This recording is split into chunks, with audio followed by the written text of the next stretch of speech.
Gerçek olaylar. Biz gerçek yaşanmış olayları araştırırıq. Bugünkü müsahibimiz ise motivator, öngörücü ekstrasens ve en nihayet 6. hissin adamı kimi tanınan Etibar ağadır. Bu danışılan hadise ise 2009. ildə Ağstafa rayonunda yaşanmıştır. 51. gün. 2009 il idi. Çox isti bir hava idi. Oturmuşdum evdə. Bu qapı döyüldü. Mən daim qapını ümumiyyətlə çalışan qədər bağlı saxlayırdım. Niyə? Çünki xoşlamırdım qapının açıq olmasını. Açdım, öz doğma bibimdir gələn. Mənim həmin bibim məni çox istəyir. Bəlkə də hər kəsdən çox istəyir, yəni o qədər mən onun üçün əziz olduğumu özüm də bilirəm. Qucaqlaşdıq, görüşdük, öpüşdük bundan qəşəng. Sonra keçdik yuxarı evə, biraz oturduq, oradan buradan söz-söhbət. Yay aydı deyə mən çox qala bilmirdim o yanında. Biraz çölə çıxdım, həyətə düşdüm daha doğrusu, biraz sərinləmək məqsədindən. Təxminən 10-15 dəqiqə olardı mən həyətdə ağacın altında kölgələnirdim. Birdən özümdən asılı olmayaraq elə bir his gəldi mənə. Bibimə yaxınlaşmaq kimi bir his ki, sanki yaxınlaş ona deyə mənə bir vəhmi deyim gəldi, səsmi gəldi ki, içimdən özümdən asılı olmayaraq ki, yaxınlaş bibimə. Ona qəribə bir his gəlmişdi. Amma bu his heç də yaxşı bir şeydən xəbər vermirdi.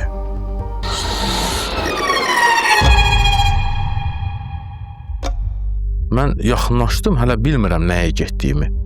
Yaxınlaşdım bibimə, özü də belə məhtəl qaldı, bir qəribə oldu ki, nə oldu birdən-biri? Çünki mənim ona baxışlarım bir qeyri-adi baxışlar idi, biraz gülümsəmirdim, biraz acı baxışlar idi, belə qəribə baxışlar idi, qeyri-adi. Özü qəribə oldu ki, nə olub, nədir məsələ, sən niyə elə baxırsan mənə? Bibi Etibarın nəsə qəribə olduğunu sezmişdi. Amma Etibarın ona nə deyəcəyini ağlına belə gətirmirdi.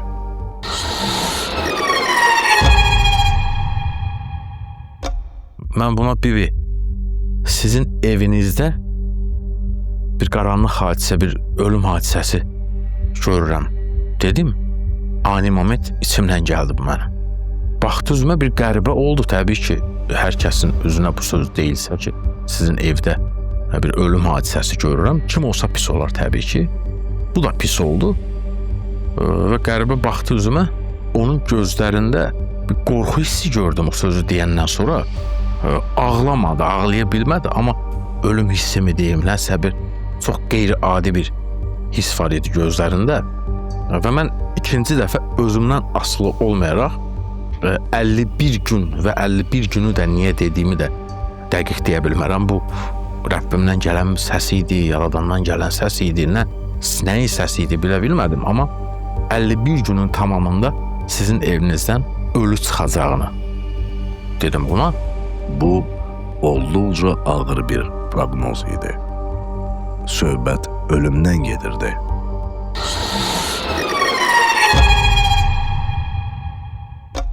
Bu ondan da çox belə təlaş keçirdi. Yəni 51 gün deyirəm, bu çox uzun bir vaxt da deyil. Gördüm artıq anam yaxınlaşdı. Hətta atam evdə idi, atam yaxınlaşdı ki, nə baş verir?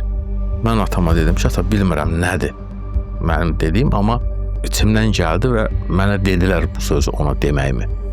Kim dedi, nətəri dedi də orasını izah eləyə bilmərəm.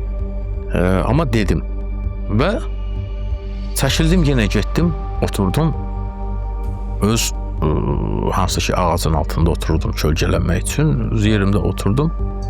Sakit, yenə də bibim də bir hardasa bir təxminən bir yarım saat falan oturdu bizdə. Sonra düşdü aşağı, yenə də mənlə görüşdü yeni qaydada. İnşallah ki bir şey olmaz dedim.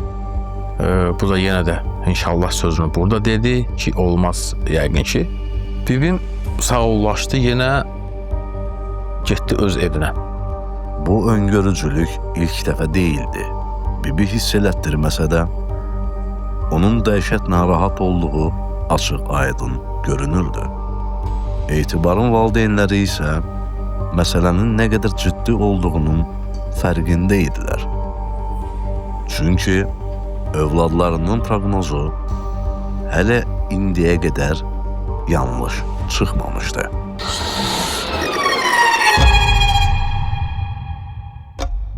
Mən biraz uşaq idim, biraz cavan idim, biraz elə hadisələr qorxuducu olur deyən insan daha çox yadından çıxartmağa çalışır. Həqiqətən də hər kəsin yadından çıxmışdı. Amma anam bunu yadında saxlayıb ki, bu falan günü falan sözü deyib və başlayıb ana gün saymağa. Bu bir növ yoxlama deməkdir, bir növ ananın daha çox inamı deməkdir, nədir bilmirəm, amma anam sayıb, günü sayıb. Gənc Etibar fərqində olmasa da, anası həmişə olduğu kimi bu 51-ci günün də nəticəsini yoxlamaq üçün günləri nəzərində saxlayırmış. Ölümün baş verməməsi üçün nə edə bilərdi axı?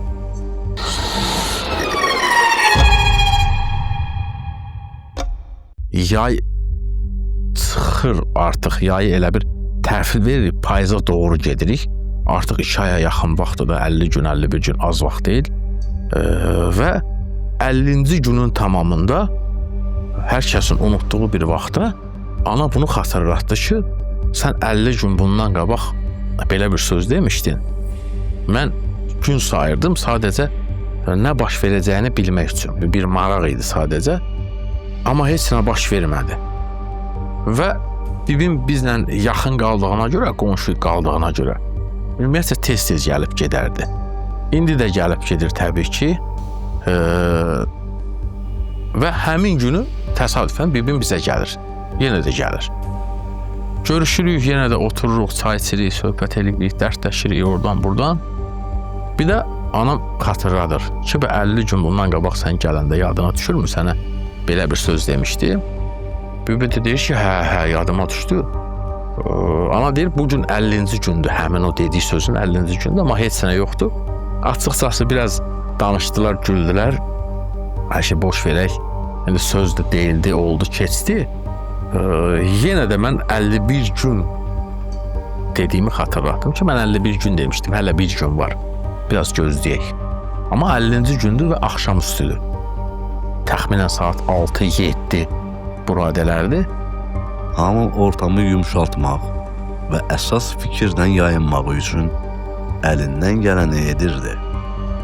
Amma Etibar ona gələn 51-ci günün mesajının ciddiyyətini tam anlayırdı. 50 gün tamam olmuşdu və deyilən ölüm hələ də baş verməmişdi.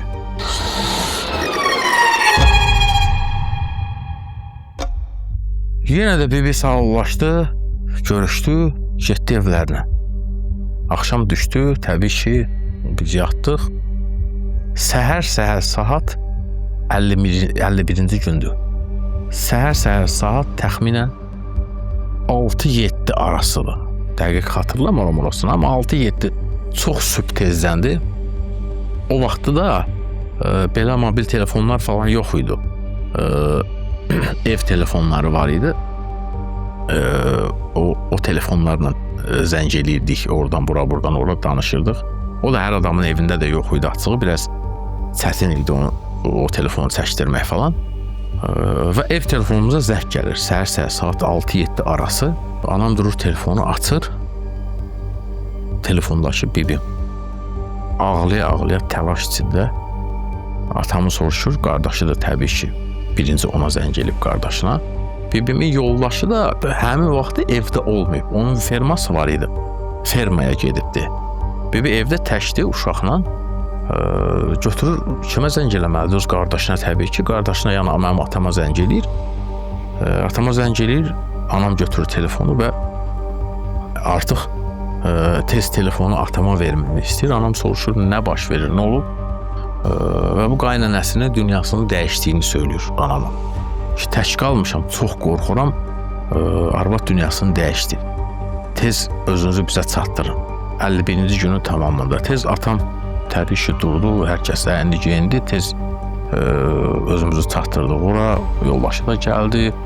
Bax, belə bir hadisə olub, 51 gün demişəm. Bəli, 51-ci gün tamam olmuş və ölüm baş vermişdi. BBC-nin evi ilə bağlı bu proqnozu da doğru çıxmışdı.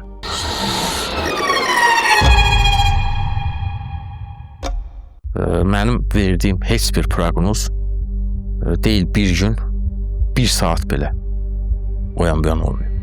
Nə demişəmsə, ona cavab deyil, daşımışam və həmin saatda da həmin hadisə baş verir. Bu, bizim araşdırıb anlatacağımız minlərlə gerçək yaşanmış hekayələrdən biri idi. Növbəti gerçək olayları qaçırma.